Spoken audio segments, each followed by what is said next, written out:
podcast by Njoroge the Dad Therapist. So episode ya leo ni short and sweet as always, kama kawaida. And as always nianze na kusema from the onset, thank you kwa wale wamekuwa wakitufuata na wale wamekuwa wakisikiza episodes, wale wamekuwa wakilike and share. If it relates with you, relates with someone you know, share with them. So today nataka ku-address a very heated topic. Na si heated as such, ni kitu imekuwa the current affairs. Na tuanze na introduction kwanza to understand this topic, to understand the people I'm trying to address. And today nataka kuongea about Gen Zs. And so before hata tuingie kwa anything else, tuanze who are Gen Zs. So Gen Zs are Zoomers in other countries and other societies. Another name for Gen Zs is Zoomers. And this is the demographic of people that is born after millennials that come before Alpha. Hapo nimesema right? They come after millennials, but they are before the Alpha. Yes. And Gen Zs ni mtu amezaliwa from 1997 to 2012. Kama umezaliwa katikati ya 1997 to 2012, you are a Gen Z. Na say I think mko either from 17 years to 25 years, if I'm not wrong. Or actually ni from 12 years to 27 years, yes. Mko 12 to 27, au ni Gen Z. Mtoto yako between 12 to 27 in 2024, yeah, ni Gen Z. And apart from that, you are the generation, most of you Gen Zs, you are the generations that muli grow na internet. Muli grow na digital technology. Muli grow na access to digital technology, to internet. Straight to the characteristics of Gen Zs. There are positive characteristics, there are negative characteristics. Na zote tutazi address. So after to understand Gen Zs ni nani, tuende characteristics zao. And so tuanze na the positive ones. Number one, Gen Zs, they are growing. Unajua hakuna kitu fiti ka kitu bado ina grow ama mtu bado ana grow. You can always hope for the best. Always hope for a better person than ule ako sahi. So Gen Zs sahi wana grow. From 12 to 27 wani mtu ana grow. That is a very good characteristic. Tuende kwa the next one. Gen Zs number 2, they save money. Gen Zs wamekam ku understand about saving. They wamekam in a financial literal world. People who are financially literate. Yes, in a financial literate world. And so wameona mistakes za other generations wamefanya wengi wao, and they know and wamekam ku understand saving money is important. Tutaingilia the purpose of saving, but at least they save money. Another characteristic about Gen Z is they love to travel. They love to travel. Just say internet, global village. And so wamekuwa raised in a way wako na access to different parts of the world. And so mtu anapata hiyo dream ya kutravel at a very young age. And so akifika age anaweza actualize zile vitu anataka kufanya. They travel a lot. To them, Gen Zs, gaming is more than a hobby. Gaming is more than a hobby. Unajua mimi millennials, sisi gaming kwetu ilikuwa strictly a hobby. Na si ilikuwa a window ya beating, a window ya kukosana na mzazi. So for us, gaming was just a hobby. Ama ilikuwa hata time wasting hobby, according to most parents. But for Gen Zs, gaming is more than a hobby. And it's interesting, ingia tu kwa internet uangalie the amount of money wale wako kwa hiyo field wana make, and the amount of exposure iko kwa hiyo field. Iko na negative effects zake like any other thing, but hebu ingia tu some about gaming na Gen Zs. It's a totally different world. And so hapo hata niongeza niseme kama wewe ni parent wa Gen Z, don't be harsh on them. Nunua PS kwa unaweza afford. Nunua hizi zinaitangwa ni PS2, 3, 4, 5 na any other gaming.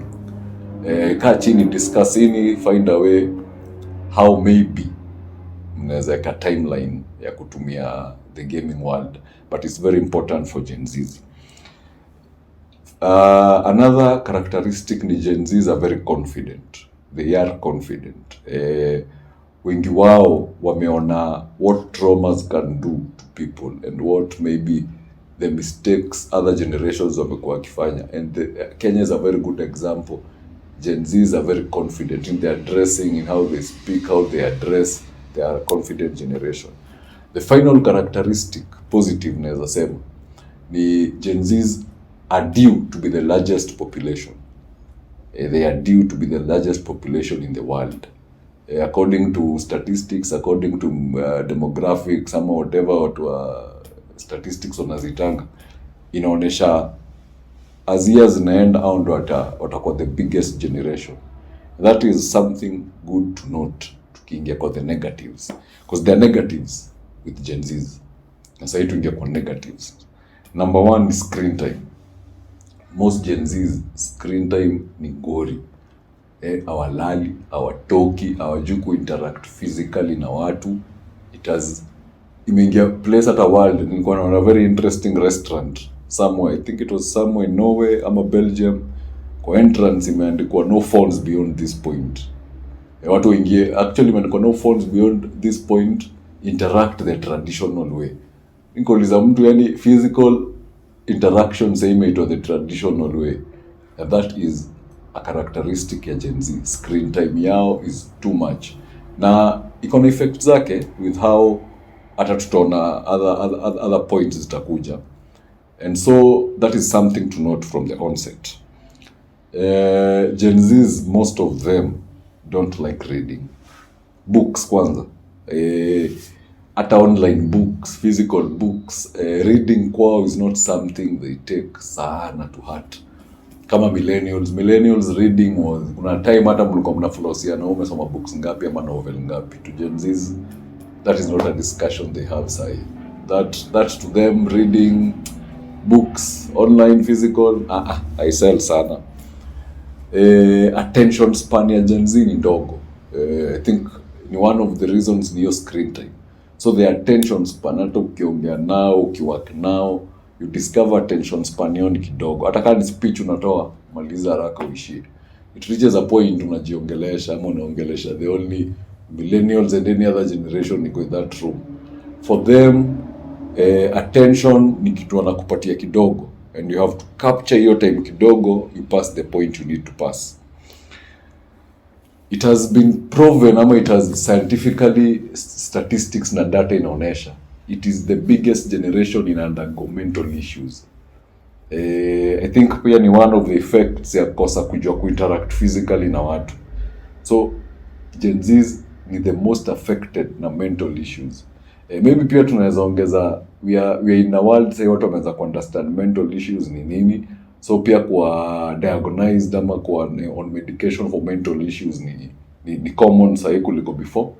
But numbers inaonyesha Gen Z generation, they're the most affected with mental issues. Vocabulary. Gen Z's kuchange vocabulary yao sasa hao. I think every generation inakujanga na vocabulary yao. So for me as a millennial, ni interesting kusikia vocabulary ya Gen Z. Unajua anguka nayo. Godha tena. Unakadi zingine unafeel wewe nimekuwa mzee hivi hata sijui zinamaanisha nini. Hizi initials ama mnaitanga nini, FYP, hizi zinatumika WhatsApp. Zingine I have to Google them. Mtu ameniongelesha nijue inamaanisha nini. So vocabulary na Gen Z pia ni kitu ina develop at a fast rate. Leo unajua hii word inamaanisha hivi, kesho hiyo word walishachana nayo kwa word nyingine. And you have to keep up as a parent. Kwanza kama umetoka another generation. Most Gen Zs don't focus ama don't pay so much attention na academic performance zao. To them, academic performance si kitu wameivalue kama venye, ama si sema wameivalue, it doesn't affect them like it affects other generations. Academic kwa niko fiti, siko fiti, tutabalance ya mbele, tutajua juu. And one of the reasons ni juu wameona hata society wana grow. Kuna so many people, hata in my country, Kenya, watu wamesoma, watu wako na papers but hawana job. So for Gen Z, academic performance is the biggest thing. Actually, how they respect skill more than academic performance. For them, skill is more important. Okay? Another characteristic is Gen Z's wengi, they are prone to anxiety. And when I said they are confident, the other side of the coin, they're confident in if they have somebody kuwapatia direction. You see, they're confident if they have direction and they can use that confidence to their positive way of life. Lakini unajua confidence kama una direction hata inaweza lead to very many issues, and so they're prone to anxiety. Hiyo confidence yao, hiyo kufikiria naweza nafaa kuwa hivi by hii age, nafaa kuwa nimeachieve, they are very prone to anxieties. And so I hope leo nimecover a few factors and nimecover a few angles za kumeku understand what a Gen Z is. In summary, mtu alizaliwa from 1997 to 2012, mtu wako between 12 to 27 years old, huyo ni Gen Z. So the Dad Podcast by Njoroge, the Dad Therapist. See you on the next episode. Inshallah.